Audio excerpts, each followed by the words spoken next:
출애굽기 20장 3절부터 11절까지 함께 읽습니다. 너는 나 외에는 다른 신들을 내게 있게 말지니라.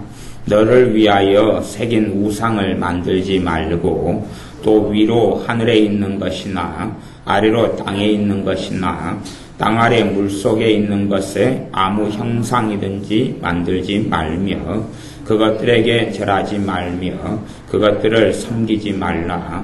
나 여호와 너의 하나님은 질투하는 하나님인즉 나를 미워하는 자의 죄를 갚되 아비로부터 아들에게로 3, 4대까지 이르게 하거니와 나를 사랑하고 내 계명을 지키는 자에게는 1000대까지 은혜를 베푸느니라. 너는 너의 하나님 여호와의 이름을 망령되이 일컫지 말라. 나 여호와는 나의 이름을 망령되이 일컫는 자를 죄 없다 하지 아니하리라. 안식일을 기억하여 거룩히 지키라. 엿새 동안은 힘써 내 모든 일을 행할 것이나 제7일은 너의 하나님 여호와의 안식일인즉 너나 내 아들이나 내 딸이나 내 남종이나 내 여종이나 내 육축이나 내 문 안에 유하는 객이라도 아무 일도 하지 말라. 이는 엿새 동안에 나 여호와가 하늘과 땅과 바다와 그 가운데 모든 것을 만들고 제7일에 쉬었음이라. 그러므로 나 여호와가 안식일을 복되게 하여 그날을 거룩하게 하였느니라. 아멘. 성경은 핵심이라 하는 말씀들이 있습니다. 핵심이라고 할 수 있는 말씀들이 여러 가지가 있는데 그 중에 하나님을 사랑하고 이웃을 사랑하라는 말씀, 또 산상수훈, 그리고 구약에서는 십계명의 말씀을 찾을 수가 있습니다. 십계명의 말씀의 본질은 뭐냐 하면 하나님께서 우리를 괴롭히려는 게 아니고 우리를 하나님의 복된 길 가운데 인도하시려고 주신 말씀이 10가지 계명입니다. 10가지 계명. 특별히 10계명 가운데 1계명부터 4계명까지는 하나님과 우리와의 관계 속의 말씀을 다루는 것인데 여러분이 잘 들으셨으면 좋겠습니다. 1계명, 2계명의 본질은 뭐냐 하면 하나님만 섬기라는 것입니다. 하나님만 섬기라. 너는 나 외에는 다른 신들을 내게 있게 말지니라. 그게 1계명. 두 번째는 너를 위하여 우상을 만들지 말아라. 그 2계명. 우상을 만들지 말아라. 우상 숭배를 그쳐라. 제가 예수를 믿는 사람들을, 하나님을 믿는 사람들을 만나면 참 답답한 것이 그런 것입니다. 우상 숭배 또 제사를 계속 지냅니다. 그렇게 때로는 20년을 살아가요. 하나님의 은혜하고는 별로 상관이 없습니다. 그 사람하고는 상관이 없어요. 교회는 내가 20년 다녔는데, 기도는 20년 했는데, 하나님의 그 놀라운 자비와 사랑을 누리는 삶을 살지를 절대 못합니다. 제사 때가 돼요. 내가 안 가요. 그래 돈을 보내요. 음식 만들려고. 똑같은 것입니다. 산소에 가요. 추석 때 명절에. 그래서 절을 해요. 음식을 마련해줘요. 우상숭배입니다. 그런 삶을 살아가면서 나 하나님을 섬긴다, 하나님을 믿는다.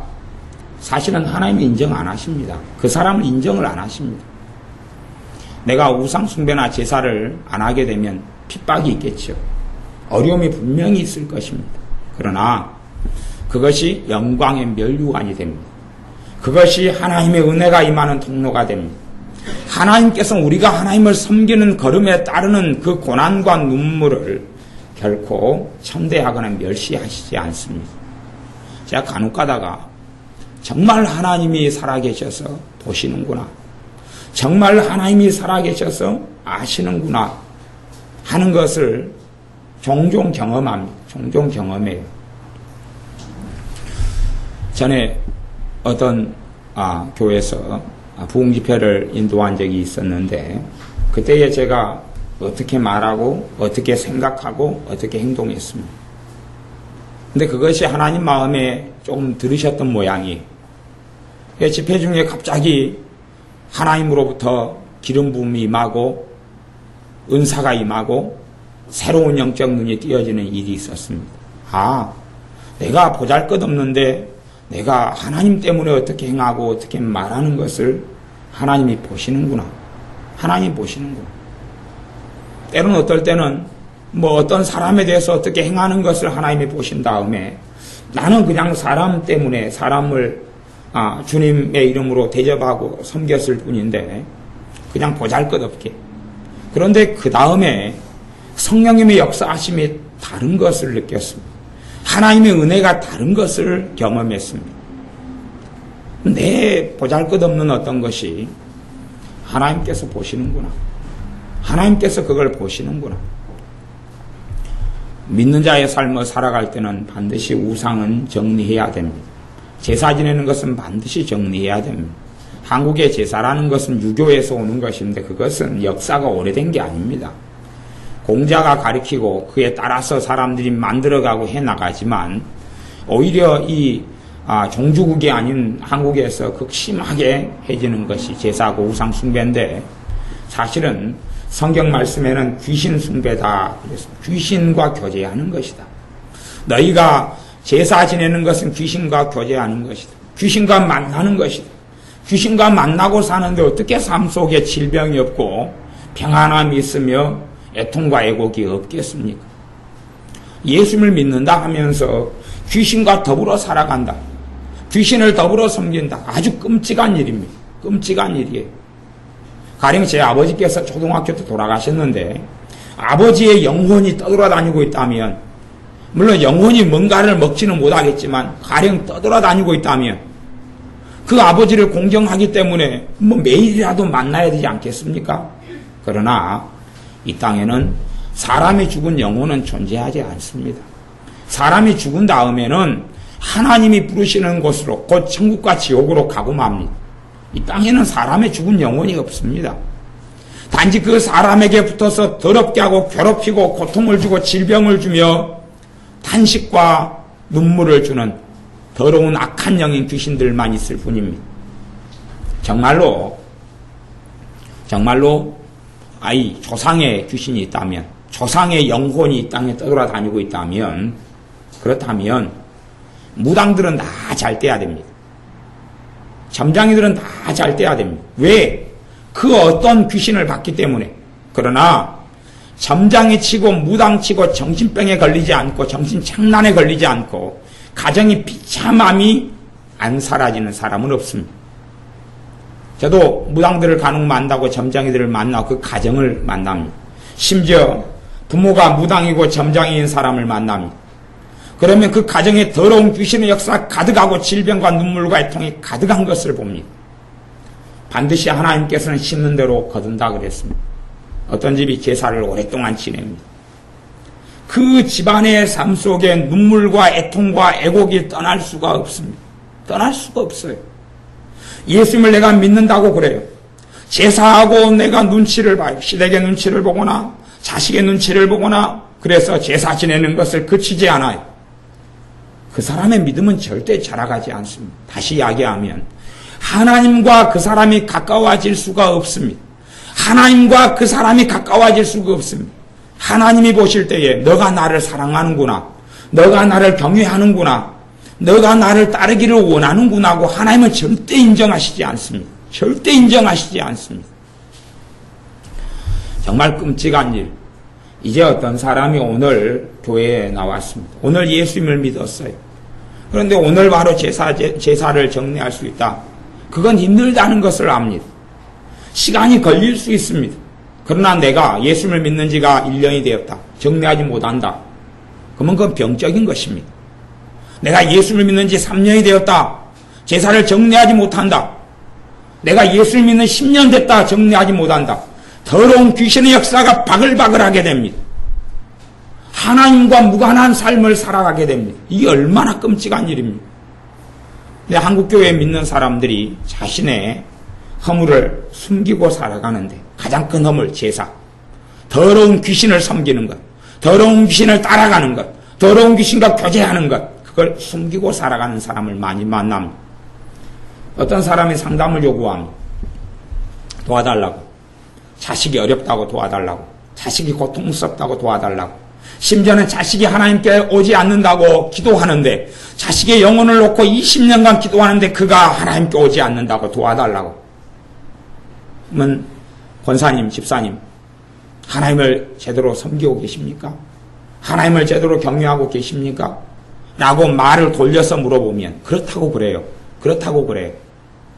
그러나 뒤쪽 뱃속에는 자기는 그렇다고 생각하지만 하나님은 인정할 수 없다고 그러는데 그 숨겨진 게 뭐냐면 제사예요. 제사를 계속 지내는 사람은 자식이 대부분 구원받지 못하거나 아니면 더러운 귀신을 계속하여 자식의 집에 보내기 때문에 자식의 인생과 삶이 비통하고 가난과 절망과 눈물과 애곡에 계속 빠져 살 수밖에 없습니다. 이게 단절하지 않으면 하나님과 귀신을 겸하여 섬길 수가 없는데 어떤 사람이 예수를 믿어요. 열심히 기도하는 것 같아요. 그러나 그의 삶이 다람쥐 쳇바퀴같이 변화가 없고 인생이 달라지지 않고 복음의 능력이 나타나지 않고 하나님의 놀라운 은혜가 임하지 않으면 몇 가지를 살펴보아야 됩니다. 그 중에 첫 번째는 그가 과연 귀신과 만나고 교제하는 제사를 정리했느냐 하는 것입니다. 이건 정말 예수님 믿는 사람에게 있어서 제사를 정리하는 건 기본입니다. 기본. 그건 기본입니다. 점쟁이에게 가는 것, 점쟁이에게 묻는 것, 주술사에게 묻는 것, 무당에게 다가가는 것, 정리하는 건 아주 기본입니다. 기본이에요. 그런데 그걸 정리하지 못하는 사람들의 삶이나 믿음은 자라가지 않습니다. 정말 안타까운 일입니다. 30년간 주님을 믿고 해도 별로 주님하고는 상관이 없는 인생을 살아갑니다. 얼마나 비극입니까? 하나님 외에는 다른 악한 영들, 다른 신들을 너에게 있게 말하라. 너를 위하여 우상을 새기고 만들지 말아라. 참으로 우스운 것은 신학대학을 가도 전에 감신대가 그랬는데 감신대 같은 경우는 장승을 세워둡니다. 천하대장군, 지하여장군. 주의 종 목사를 키우는 그런 신학조가 천하대장군, 지하여장군 이런 장승을 세워놔요. 물론 제가 다녔던 일반대 대학교에도 장승을 세워놨어. 정말 꼴보기 싫었어. 저걸 도끼로 찍어버려야 되는데 저걸. 그랬는데 어느 날 장승이 사라져서 물론 제가 도끼도 없었고 그래서 못 찍었는데 장승이 사라졌습니다. 그런데 문제는 주의 종을 키우는 일반 대학이 아니라 그런 신학조가 장승을 세울 정도니까 얼마나 정신 나가고 미치고 광란에 빠진 이러한 신학조든지 아니면 신자가 그런다면 정말 정신병에 걸린 것입니다. 하나님을 섬기면서 귀신을 겸하여 섬길 수 있다. 그리고 하나님으로부터 은혜를 받을 수 있다. 복을 받을 수 있다. 하나님의 도움을 받는다. 어불성설입니다. 어불성설. 전혀 그런 일이 없습니다. 내가 하나님과 귀신을 겸하여 섬기면서 내 몸이 건강을 얻고 싶다. 아니요. 그럴 수 없습니다. 하나님과 귀신을 겸하여 섬기면서 내 믿음이 진부하고 주님의 은혜 속에 더 깊이 나가고 싶다. 그런 일은 없습니다. 그런 일은 없어요. 야곱에게는 하나님이 함께 하셨습니다. 야곱의 아내 중에 하나가 그엔 4명의 아내가 있었는데 가장 사랑했던 아내가 라헬입니다. 라헬은 둘째 아들을 낳다가 죽었습니다. 왜 라헬이 둘째 아들을 낳다가 죽은지 아십니까? 그 라헬은 우상을 섬기는 여자였기 때문에 그렇습니다. 자기 아버지 집에 나올 때 아버지 집에 있던 우상 드라빔이라 그랬는데 그것을 숨겨가지고 나왔습니다. 하나님도 섬기고 우상도 섬기겠다는 것입니다. 자신이 복을 받는데 드라빔이라는 우상을 가정 우상을 가지고 와서 숨겨놓고 손을 빌겠다는 것이 물론 라헬은 하나님을 섬기고 믿었습니다. 그러나 그에게는 우상 숭배도 함께했습니다. 왜 하나님이 선택했던 선민 이스라엘 백성이 하나님께 버림받고 망했는지 압니까? 그것은 우상 숭배 때문에 그렇습니다. 우상을 섬기고 귀신을 섬기고 더러운 영들을 섬김을 통하여 베레벨 우상을 섬기고 베레벨 신들을 그들의 인생과 마음에 가져옴을 통하여 그들의 인생은 망했습니다. 그러므로 가장 먼저 하나님을 섬기려는 사람은 결단해야 되는데 우상 숭배를 그치는 것을 결단해야 됩니다. 우상 숭배를 정리하는 것을 결단해야 됩니다. 그걸 정리하지 않으면 결단하지 않고 치우지 않으면 그의 믿음이나 그가 하나님을 섬기는 삶은 헛되고 무용하게 될 것입니다. 그가 아무리 탄식하고 탄원하여 하나님의 은혜를 구할지라도 하나님과 무관한 삶을 살아갈 수밖에 없습니다. 아마 하나님께서는 그가 이제 예수님을 믿으니까 뭘 모르니까 잠깐은 참아주실 수 있을 것입니다. 잠깐은 참아주실 수 있고 잠깐은 기다려주실 수 있을 것입니다. 그러나 올해는 그럴 수 없습니다. 반드시 예수님을 믿는 사람들은 선택해야 됩니다. 오직 우리 주 예수님의 참된 아버지이신 전능하신 창조주 하나님 외에는 섬기고 따르고 기도할 대상이 없다는 사실을 반드시 기억해야 될 것입니다. 유일하신 하나님이 창조주 하나님이 여호와 하나님이라는 사실, 그분 외에는 우리가 따르고 섬기고 경외할 대상이 없다는 사실, 한 분 말고는 단지 그냥 어려움을 모면하려고 제사상을 만들어주고, 어려움을 모면하려고 식사를 마련해주고, 어려움을 모면하려고 시장을 도와주고, 어려움을 모면하려고 제사 드리는 데는, 지내는 데는 안 가지만 돈을 주고, 어려움을 모면하려고 비성을 꾸미는 데 돈을 내고, 어려움을 모면하려고 우상을 섬기는 것을 행하고, 어떤 사람은 집사님인데, 안수 집사님인데, 자기 집안에서, 새롭게 이제 이 집안에 있는 묘들을 모아가지고, 뭘 만들기로 했어요. 산당 같은 걸 만들고, 그 다음에 불상 같은 것을 그 무덤에다가 보면, 꾸며놓고, 그런 선산이라고 해가지고 만들어서 꾸미는데 돈을 내고, 500만원, 1000만원을 기타가고, 그랬어요. 그래서 한 3년 안에 그의 사업이 망했어요. 왜? 귀신과 교제하니까 귀신이 역사하고 침투에 들어가죠. 하나님을 섬기는 사람이 돈을 내. 그리고 그의 삶이 평안하기를 바라고 안정되기를 바래. 우리의 삶 속에 그러한 귀신과 교제하는 것이 정리되지 않으면 하나님과 아무 상관이 없는 삶을 살아갑니다. 하나님께서 이래도 흥 저래도 흥 하는 분이 절대 하나님이 아니신 것을 아셔야 됩니다. 결코 그렇게 되지 않습니다. 그러니 하나님만 정확히 섬기셔야 되고, 그리고 제사를 정리하셔야 됩니다.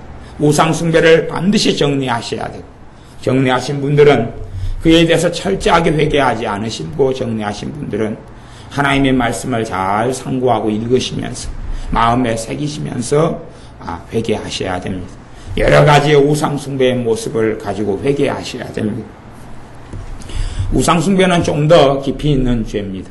깊이 있는 죄이기 때문에 하나님께서는 하나님 외에 더 사랑하는 것, 하나님보다 더 사랑하는 것을 우상 숭배라고 말씀합니다. 심지어는 남편을 더 하나님보다 사랑하고, 아내를 하나님보다 더 사랑하고, 자식을 하나님보다 더 사랑하는 우상 숭배에 빠진 사람들을 기뻐하지 않습니다.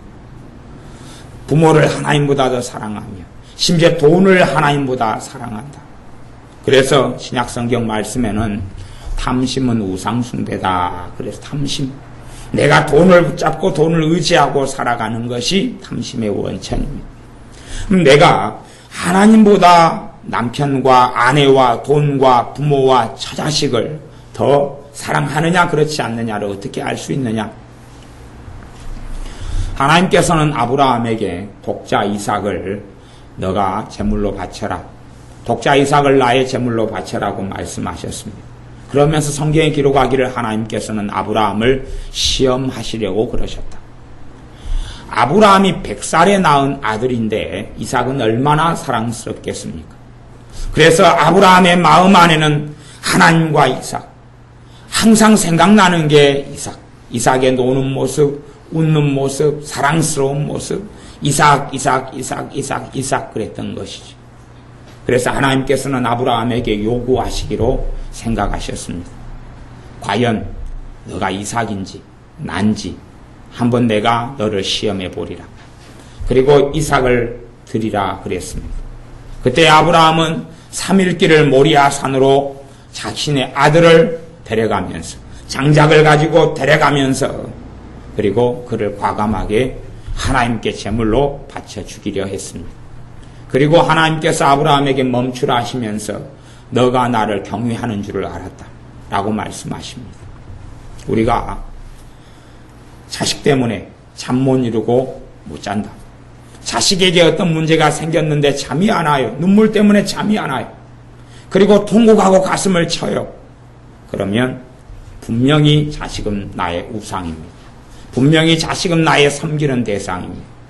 내 아내 때문에 가슴을 치고 통곡해. 잠이 오지 않아요.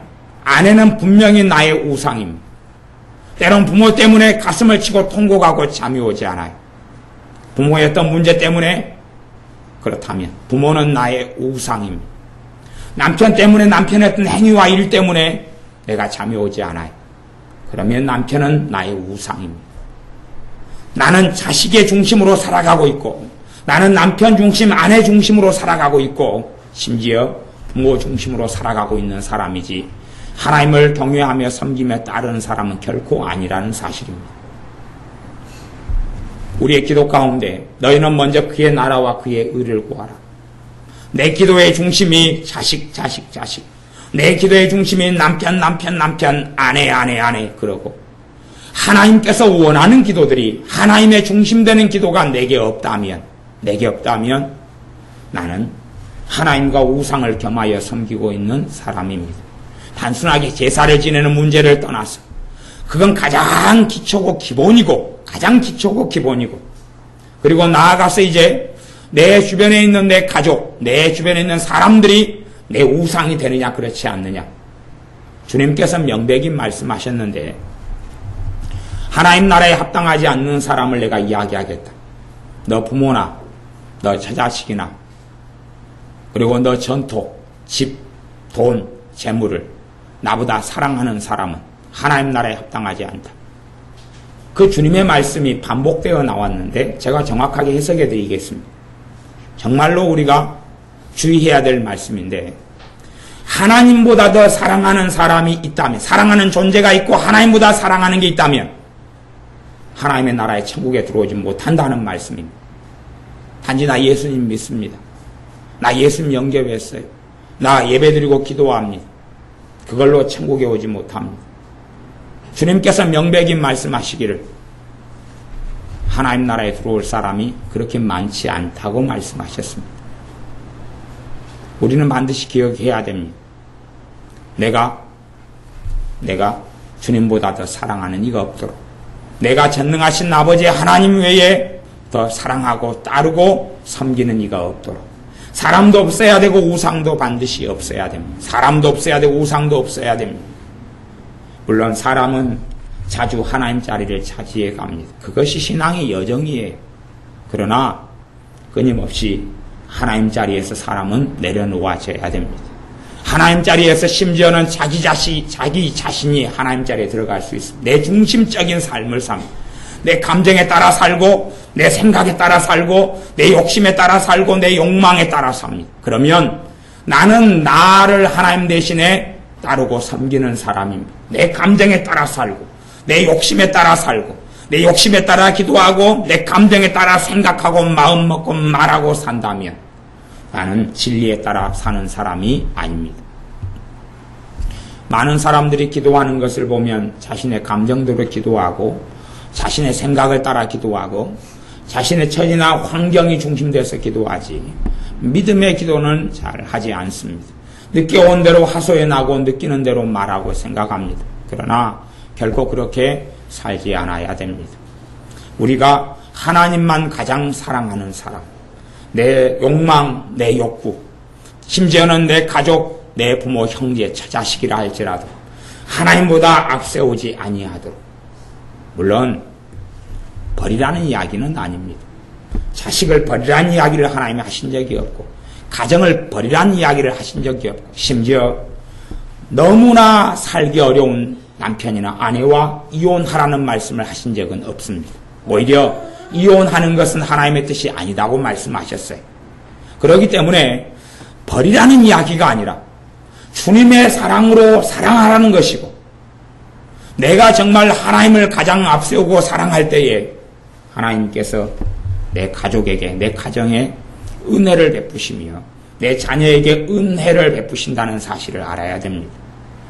어떤 분은 자식을 위해 참 많이 눈물을 흘리고 기도합니다. 자식을 위해 눈물을 흘리고 기도합니다. 제가 묻습니다. 집사님, 하나님의 백성이 구원받지 못한 것 때문에, 저 사람이 지옥 가는 것 때문에 그렇게 눈물 흘리고 울어본 적이 있으세요? 없다 그러면 유감스럽게도 그는 자식이 하나님입니다. 물론 자식이 이제 천국에 보내줘야 될는지 모르겠습니다. 그리고 천국에 갈런지 못 갈런지는 뚜껑을 열어봐야 되겠는데 10중 8구 저는 못 간다고 장담합니다. 왜? 주님께서 그렇게 말씀하셨기 때문에. 하나님 나라에 들어가기가 얼마나 어려운지. 부자는 더 어려운데 낙타가 바늘구멍 통과하는 것보다 더 어렵다. 정말로 많은 예수님의 사람들은 부자가 되려 합니다. 더 많은 재물을 가지려고 합니다. 아니요, 정말로 힘써야 할 것은 주님을 더 사랑하는 것입니다. 예수님을 더 사랑하는 것입니다. 예수님을 내 생명처럼, 전능하신 아버지 하나님을 내 목숨처럼 사랑하는 것입니다. 그러나 하나님을 사랑하는 것을 배우지 않습니다. 하나님을 따르는 것을 배우지 않습니다. 하나님을 따르는 것을 배우지 않습니다. 그리고 시간이 흘러가면 하나님을 이용하는 것만 배우려 합니다. 하나님을 어떻게 사용하지? 하나님을 어떻게 이용하지? 하나님이라는 버튼을 어떻게 내가 누르지? 그러면 하나님이 이렇게 작동해 줄 텐데, 하나님을 이용하는 게 아니라 하나님을 섬기고 하나님을 따라가는 것입니다. 하나님을 섬기고 하나님을 따라가는 것입니다. 그 삶과 그 걸음이 진짜 복된 것입니다. 돈을 많이 얻고 버는 것, 내가 하는 사업이 성공하는 것, 그게 복된 게 아닙니다. 하나님을 따라가는 인생이 가장 복된 인생입니다. 때로는 천막에 살아도, 때로는 사골세 빵에 살아도, 때로는 굶주리고 살아도 하나님을 따라가는 인생이 가장 위대한 복을 받은 사람입니다. 세상의 복의 기준으로 더 돈을 벌면, 더 명예와 학식을 얻으면, 더 사람에게 인정을 받으면 나는 복을 받았다 생각하지만 그것을 기복주의 신앙이라고 그럽니다. 그건 진짜 복이 아닙니다. 어떤 사람은 내 가정이 하나님 평안했으면 좋겠어요. 내 가정에 싸움과 다툼이 없었으면 좋겠어요. 주님께서 말씀하시기를 내가 너에게 평안을 주러 온 줄로 생각하느냐? 물론 평안을 주노라고 말씀하시죠. 1대1의 관계에서 그래. 1대1의 관계에서. 나는 너희에게 너희 관계 속에서, 너희 가정 속에 나는 검을 주러 왔고 칼을 주러 왔다. 나는 너희를 분쟁케 하려 합니다. 예수님 때문에 우리의 가정은 평안하기보다는 분쟁할 수밖에 없습니다. 그게 기본이라는 것을 아셔야 됩니다. 내 가정에 분쟁이 먼저고 그 다음에 평안입니다. 분쟁이 먼저 찾아오고 다툼이 먼저 찾아옵니다. 누구 때문에요? 예수님 때문에. 왜냐하면 부부가 살아갈 때 한 사람은 예수님을 따르기를 원하고 한 사람은 예수님을 따르기보다 세상을 따라가기를 원합니다. 생각이 같을 수가 없고 선택이 같을 수가 없고 걷는 길이 같을 수가 없습니다. 말하는 게 같을 수가 없고 바라보는 방향이 같을 수가 없기 때문에 필연적으로 다투고 의견이 갈라지고 그리고 서운해하고 섭섭해하고 선택이 다를 수밖에 없습니다. 왜 분쟁과 싸움이 없습니까? 주님께서 나는 너희 가정에 너희의 인생과 삶에 검을 주러 왔다. 칼을 주러 왔다. 너희로 하여금 분쟁케 하려 합니다. 남편과 아내가 분쟁하고 싸우고 부모와 자식이 분쟁하고 싸우고 시어머니와 며느리가 분쟁하여 싸우고 형제와 형제가 분쟁하여 싸운다 라고 말씀하셨습니다. 오, 나 예수님 믿으니까 우리 가정에 평안을 주세요. 아니요, 먼저는 예수님을 따르는 길을 내가 걷는다면 싸움이 첫 번째입니다. 분쟁이 첫 번째 일어나는 것입니다. 그럴 때에 내가 예수님을 섬기는구나. 그런데 내 남편이 원하고 아내가 원하는 길로 보조를 맞춰갑니다. 내 자식이 원하는 길로 보조를 맞춰갑니다. 그것은 주님을 따르는 것도 아니고 섬기는 것도 아닙니다. 그건 주님을 따르는 것도 아니고 섬기는 것도 아닙니다. 저는 그렇게 생각해 봅니다. 참 제가 목회를 못한다. 참 목회를 못해서 빨리 온누리 선교교회라는 짐을 빨리 벗고 싶다. 빨리 주님께서 말씀하시면 교회를 다른 주의 종에게 넘기고 빨리 가고 싶다. 오늘도 그렇게 생각했고 이번 주에도 그렇게 생각하고 있습니다. 빨리 가고 싶다. 참 목회를 못한다. 왜 변화가 그렇게 되지 않는가? 물론 최대한 인간적인 모임도 줄이고 회의도 없애고, 그리고 교회에서 하는 인간적인 어떤 일이나 직분도 없애고, 최대한 스스로가 주님을 찾을 수 있도록. 또 전에는 한 4년째 매일 기도회를 했고, 그런데 참여하는 사람도 별로 없었고, 변화되는 사람도 별로 없고, 주님을 따르는 사람도 별로 없고, 달라지지 않아요. 내가 목회를 잘못하는구나. 심지어는 목회가 나하고 별로 맞지 않는구나라는 생각을 합니다. 그래서 오늘도 다시 기도했습니다. 주님, 빨리 오늘의 선교계를 떠나게 해주십시오.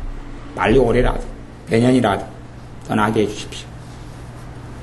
제가 교회를 개척해서 목회를 7, 8년간 해도 별로 변화되지 않습니다. 별로 달라지지 않습니다. 그러니 저하고 우리 교회하고는 안 맞는 것 같습니다. 기도하고 생각하고 있고, 빨리 기도해서 떠나야 되겠습니다. 빨리 기도해서. 그렇게 마음 먹습니다. 더 좋은 목회자가 아마 있어야 변화되지 않을까 그렇게 생각합니다. 제가 진심이에요. 제 진심. 내가 참 목회를 못하는구나. 목회를 못하는구나. 내가 뭘 그렇게 가르치지 않았지? 내가 뭘 그렇게 안 가르쳤을까? 내가 뭘 그렇게 했을까? 목회를 정말 못한다. 여러분이 반드시 아셔야 됩니다. 주님 외에 사랑하는 이가 없어야 됩니다. 물론 가족을 사랑하고 자녀를 사랑하고 형제를 사랑하는 게 맞습니다. 제가 이야기하는 것은 주님보다 더. 내가 하나님을 사랑하지 못해서 울고 탄식하는 건 한 번도 없는데, 남편 때문에 울고 서러워하고, 아내 때문에 울고 서러워하고, 돈 때문에 울고 서러워한다면, 나는 돈이 내 우상이고 돈이 내 섬기는 것이고, 남편과 아내가 내가 따르는 주님이다, 그 말입니다. 참으로 비참한 인생입니다. 그런 삶을 사는데 더 주님을 깊이 알아가는 풍성한 은혜 속에는 결코 들어갈 수가 없습니다. 그건 불가능한 일입니다. 불가능한 일이에요. 그러면서 어떤 사람은 남편 때문에 울고, 아내 때문에 울고, 돈 때문에 울고 통곡하면서 주님, 내 삶에 왜 이리 비극이 있고 어려움이 있습니까? 라고 탄식합니다. 제가 말은 못하지만 저기 화순에 보면 기독정신병원이라는 곳이 있는데 한번 진단을 한번 받아보시겠습니까? 말하고 싶습니다. 정신병원에 가서 한번 진단을 받아보세요. 그것도 특별히 정신병원 앞에가 기독교, 예수를 믿는 사람들을 정신병원이다 그러니까 당신이 예수님 믿고 그런데 정신병이 있는 것 같아요. 주님을 사랑하는 길을 걷지 않으면서 인생과 삶 속에 주님이 함께 하시는 것, 성령이 역사하시는 충만하심이 나타나기를 바란다면, 주님과 동행하는 삶을 원한다면 어불성설이고, 주님을 따르지 않으면서 주님의 깊은 사랑 속에 들기를 원한다면 어불성설이고, 주님을 따르지 않으면서 기도에 다이너마이트 같은 능력이 나타나기를 원한다면 그건 광증이고 정신병입니다. 내가 주님을 따르지 않으면서 우리 기도 능력이 없습니다. 우리의 기도는 아무 믿음이나 힘이 없습니다. 내가 주님을 사랑하는 그 걸음을 걷지 않으면서, 때로는 이슬람 사람들을 보면서 그의 영혼들이 지옥에 가는 것을 보면서, 때로는 북녘 땅의 동포들이 지옥에 가는 걸 보면서 내가 애곡하고 울고 통곡한 적이 한 번도 없는데, 내 이웃 사람이 죽었다는 소식을 들었는데 그의 영혼이 주님을 안 믿고, 예수님을 안 믿고 죽고 예수님을 섬기지 않아서 지옥에 갔다는 사실을 들었는데 울고 통곡하고 애고감이 없다. 그런다면 우리는 주님을 별로 사랑하지 않는 사람입니다. 나는 주님을 따르거나 사랑하지 않는 사람입니다. 그러니 10계명, 1계명, 2계명 우상을 우리에게서 치워야 됩니다. 내가 주님을 사랑하는 걸음을 걸을 때에 성령님이 우리 안에 역사하셔요. 우리를 도우시는 보혜사 성령님은 진리의 영이시기 때문에 내가 주님을 따르는 걸음에 위로하시며 새롭게 하시며 능력을 주시며 은혜를 주시며 열매를 맺게 하시며 사랑을 공급하시고 기쁨을 공급하시고 평안을 공급하시는 그 성령님의 역사가 주님을 따르는 걸음에 나타나는 것입니다. 그러지 주님을 따르지 않고 사람을 따르거나 사람을 우상으로 삼거나 돈을 우상으로 삼거나 명예와 명성을 우상으로 삼거나 성공을 우상으로 삼거나 아니면 심지어 조상신, 귀신들을 아직도 섬기고 살아간다면 주님을 따르는 삶을 살지 못합니다. 어떤 사람을 놓고 치유기도를 한참 오래 어떤 목사님이 하셨다 그래요. 치유기도를 한 석 달간 그분은 사랑이 참 많으셔서 그 교회 교인이 아픈 걸 놓고 한 석 달간 그렇게 치유되도록 만날 때마다 기도해주고 그렇게 기도했다 그래 마음속에서. 그런데 치유가 안 되고 몸이 호전되어 가지 않는 것이에요. 아니 주님은 고치기를 원하시는데 왜 안 그럴까? 주님 이유가 뭐예요? 이유가 그렇게 기도했는데 주님께서 보여주셨답니다.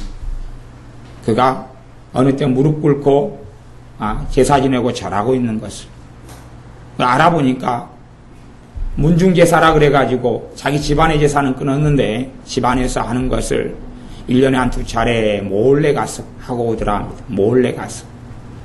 그건 몰랐지. 자기만 아는 비밀인데 주님께서 그 목사님에게 보여주신 거예요. 왜 치료가 안 되는지 아느냐? 왜 그 사람이 고쳐지지 않는 줄 아느냐? 그는 귀신을 섬기고 있기 때문이다. 사람 눈치를 보면서 귀신을 섬기고 있는데 왜 내 치유를 하는 광선이 그에게 비추겠느냐? 그럴 수 없다.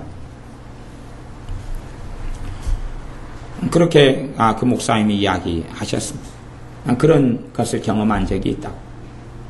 정말로 하나님께서는 사람의 중심을 보시는 분입니다.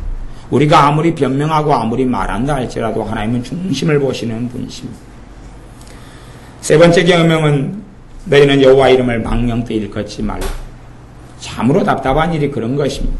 하나님의 말씀을 벗어나서 자기가 어리석게 행동하고 말하면서 귀신이 역사하고 어려움과 고통을 겪었는데 하나님이 했다 그러는 것입니다.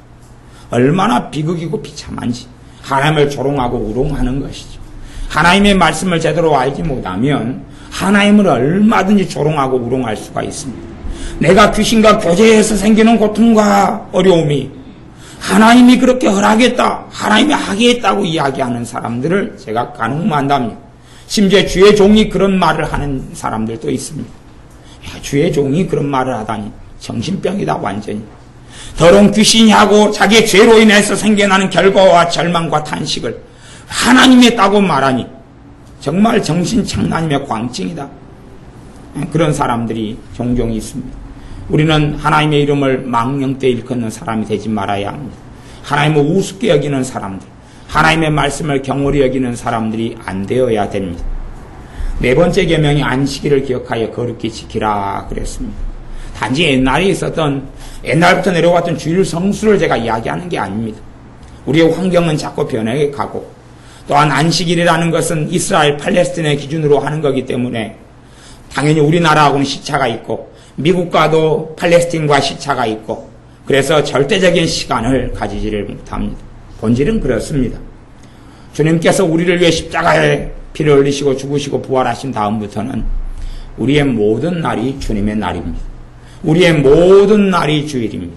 우리의 모든 날이 주님 안에 안식할 안식일입니다.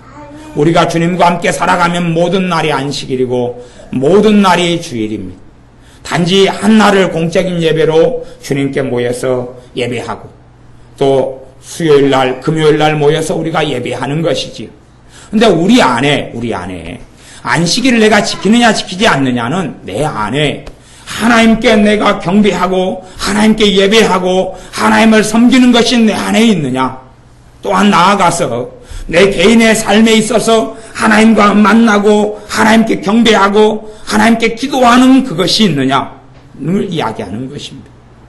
우리의 삶에 때로는 하나님께서 너가 참으로 내게 드리는 예배를 소중하고 귀중하게 여기느냐 물으실 것입니다. 우리가 하나님께 드리는 예배가 얼마나 귀하고 소중한지, 나는 과연 하나님께 드리는 찬양을 소중하고 귀하게 여기고 있느냐, 내가 하나님과 만나는 시간을 귀하게 여기고 있느냐, 내 모든 생애와 날들이 이제 믿음 생활을 출발하는 사람들이 이 날들이 다 주님의 날이라고 믿고 따르는 건 어렵지만, 그러나 내 인생과 삶이 주님의 삶이고 주님의 인생이고 주님을 위한 인생인 것을 깨닫고 살아가는 사람, 그리고 주님을 따르는 길을 걸어가는 사람이 사실은 십계명의 네 번째 계명인 안식일을 기억하여 거룩히 지키는 사람이 될 것입니다.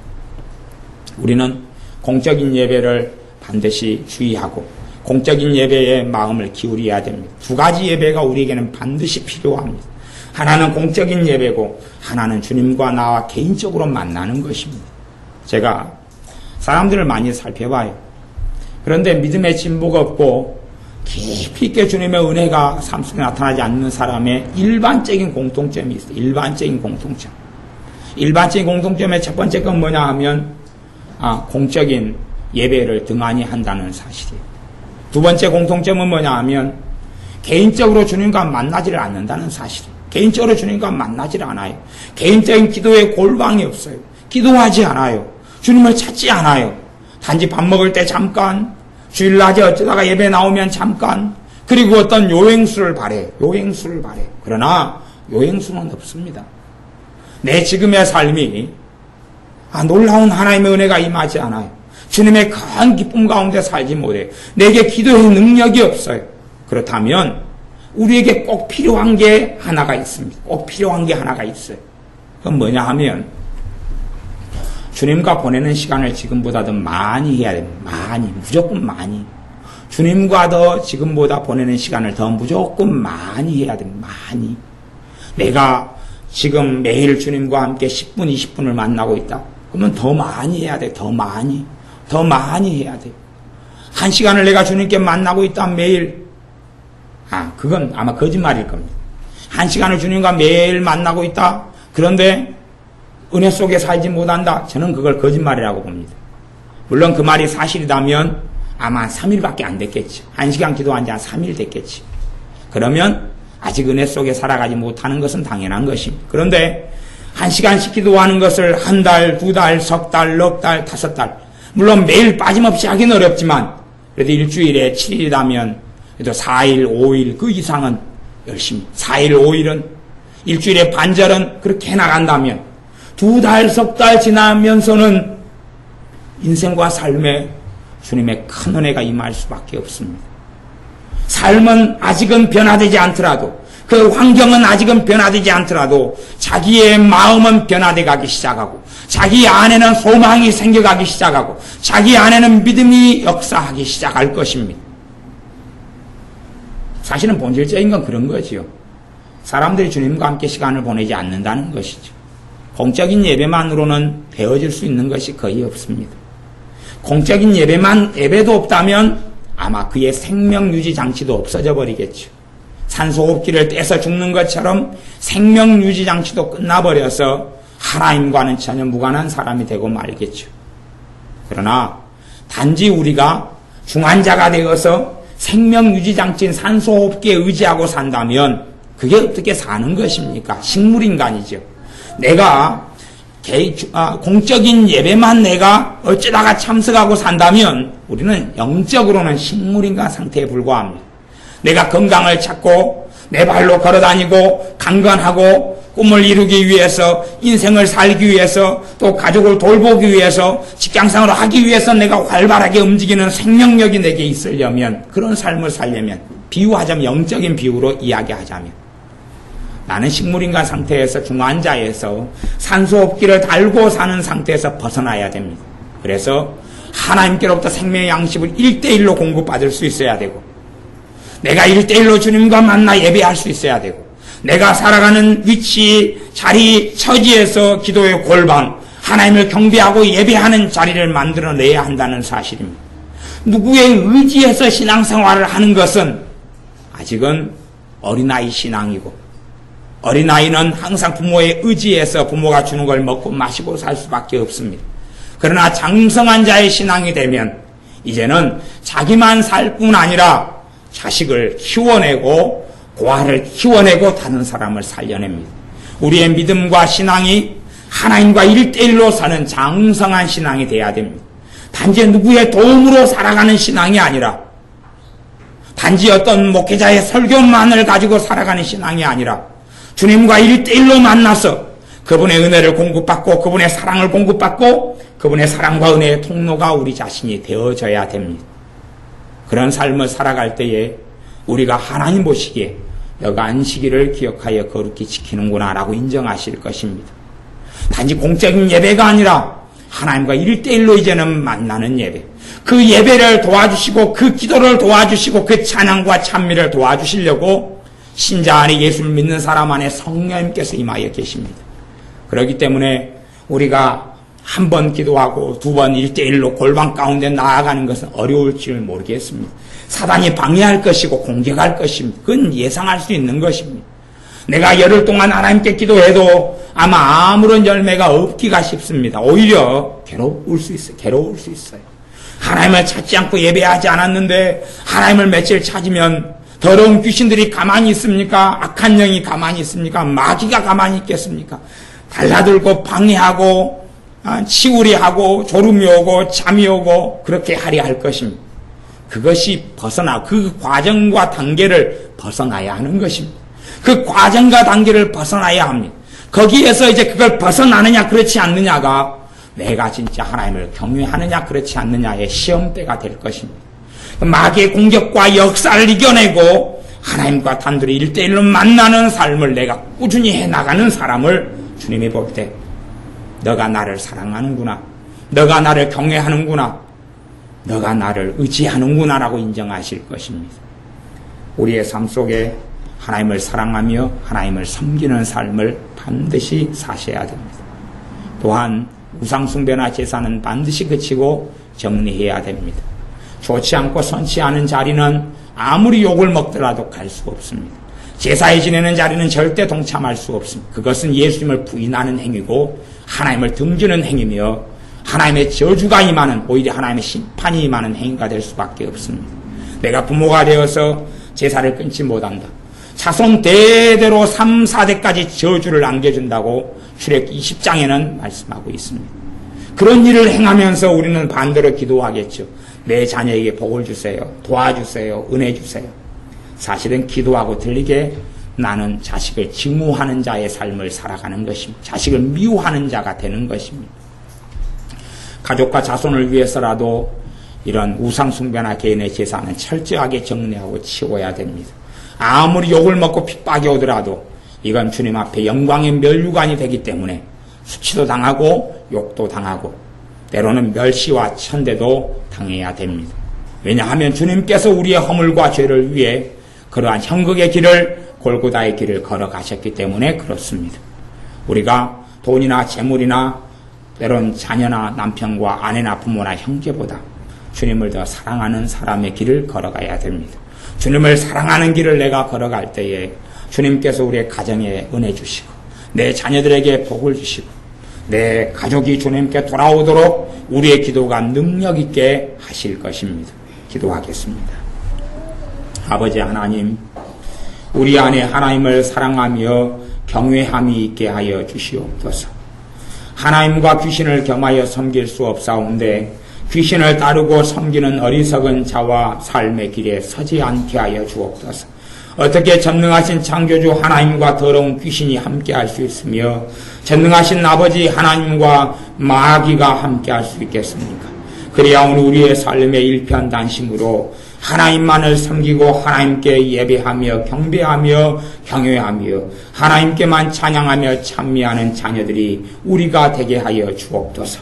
또한 부모나 형제나 처자를 주님보다 사랑하는 어리석음이 아니라 주님 때문에 울고 구원을 받지 못한 형제와 이웃 때문에 울고 탄식하고 하나님의 나라 천국이 각 사람 마음속에 우리 주 예수님을 통하여 임하기를 원함 때문에 가슴을 치고 탄식하는 것이 우리에게 있어서 과연 주님 보실 때에 너가 나를 사랑하는구나 인정을 받는 자녀들이 주님을 따라가는 자녀들이 우리가 다 되게 하여 주옵소서. 예수님의 이름으로 기도하옵나이다. 아멘.